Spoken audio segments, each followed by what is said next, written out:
Okay, Brent Fikowski here. Another week of training, February 19th to February 25, 2024.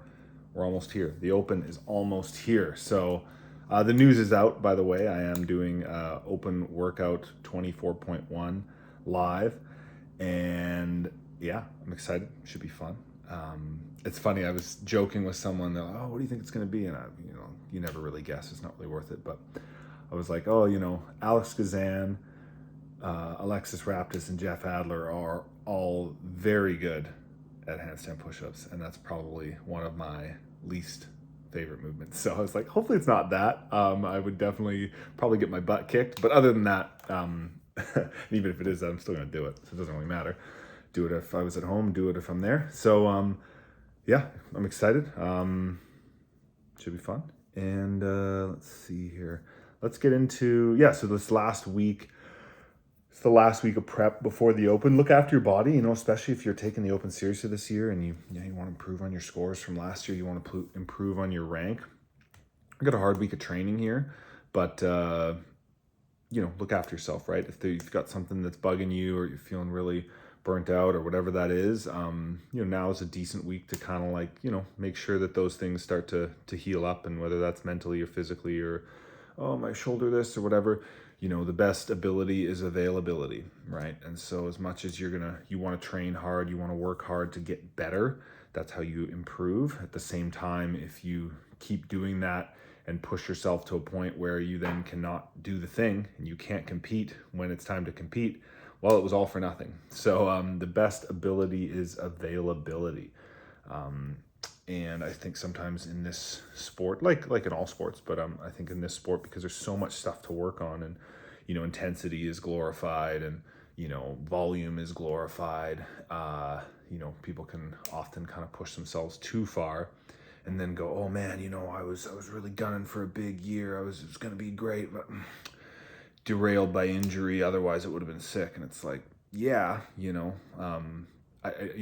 I've had injuries, and they sometimes just happen. You can do all the right things and you can still get injured, but a lot of it is in your control. So if you have that, oh, my left knee, oh, my shoulder, whatever that is, you got to figure that out, right? That's part of the game. It's important you stay on top of that stuff and find a way to overcome it and make sure you're seeing progress. So for me, for example, let me think. I had like an elbow thing, right? So I had this like left elbow kind of forearm. It was like my forearm was tight. Kind of, ignored it for a bit. It got a little bit worse. This was in the fall.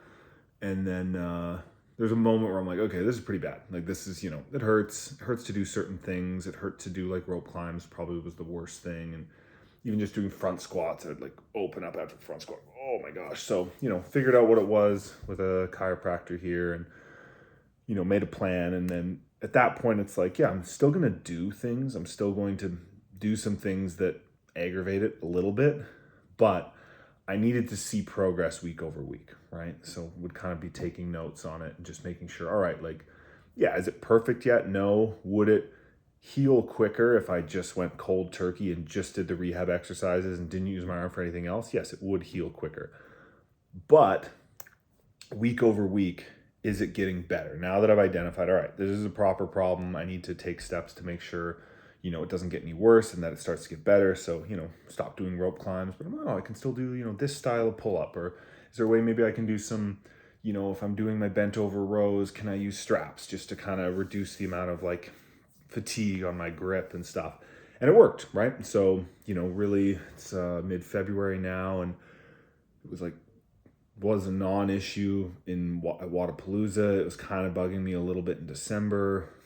And now I don't even really think about it. Every 5 days, I'll kind of notice like, oh yeah, like it's a 1 out of 10, like a little, oh, it's a little hot, and then it's just fine, right? So, it's slowly gotten better. It's just kind of an example where, I adjusted my training, kept an eye on it, kept notes on it, made sure, it would have days where, oh, it got a little worse, a little better, but over every week to week, I was like checking in, like, yeah, it is getting better than it was last week. Oh, I can do this, and I couldn't do it that week. And so you just have to make sure you're making progress on those things. It's kind of the same with being sick, right? If you've got a cold or a runny nose, like, you could just say, oh, I can't train. And then you might not be training for weeks. So you do have to get in some training, but it might have to be adjusted a little bit.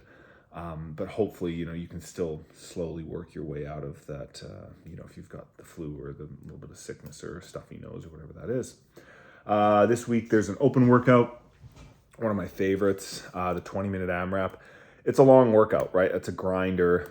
It's a long time to be doing lunges, chest to bars, and burpees, right? It's a lot easier to do 20 minutes of rowing than it is to do these movements. These are, you can slow down a burpee. You can slow down your lunges. Lunges aren't as intense as, let's say, a thruster, right?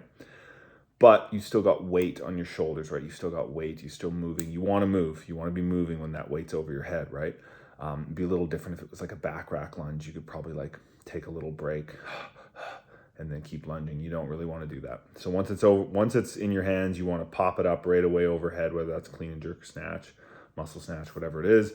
And you want to get moving, and you want to do those sections ideally unbroken near the end. If you're struggling, you can break it up 15 feet, 10 feet. And burpees, just keep moving, right? Keep a steady pace. And hopefully all the zone 2 work we've been doing allow you to just kind of keep pumping through, right? All the zone 2 rowing, all the zone 2 biking, right? It's going to help with the upper body fatigue, the skiing, all that stuff. So hopefully, you'll feel like, man, I feel like I have a little bit bigger gas tank is the hope with something like that. So don't start too fast. If you can, maybe go and find a video of someone doing that workout back in the day. And, remember that if you find someone, let's say it's an elite athlete or an open announcement, it's like, okay, I need to go even slower than them.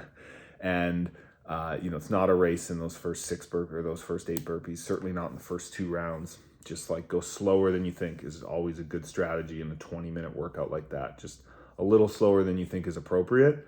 And likely you'll still be going slower.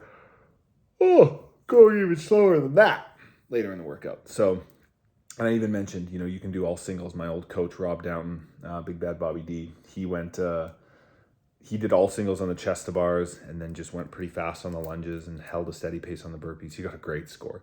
He got a better score than some semifinal athletes, and he's not a semifinal athlete. He's just a freak. He's just one tough son of a gun. Yeah, let me see. I think that's kind of all I wanted to go over. Let me think if there's anything else in here that really deserves. Honestly, if I'm humming and hawing over it, probably not.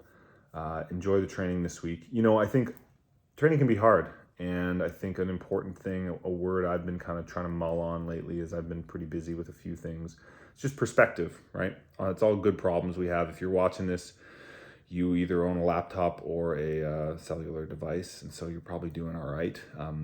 There's other people doing better than you, but there's sure a couple billion people that would, gladly switch spots with the problems that you have and the problems I have. And so, every day is an opportunity, right? The opportunity to train, it can feel like a requirement. It can feel like a hassle, but really it's an opportunity, and we're lucky to get to go in a gym and do burpees and do power cleans and stuff like that. So, try to enjoy it. Try to find a way to make the training fun.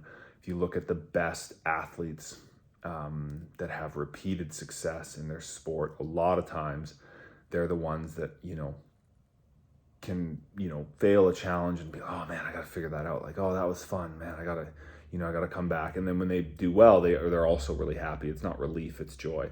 So, if you want to stay at it, you want to see improvement, a big part of that is just play, right? Make it feel like play, make it feel like fun, and keep at it. All right, that's it. Enjoy the week. If you got any questions, hit me up as always. I'll be on the web.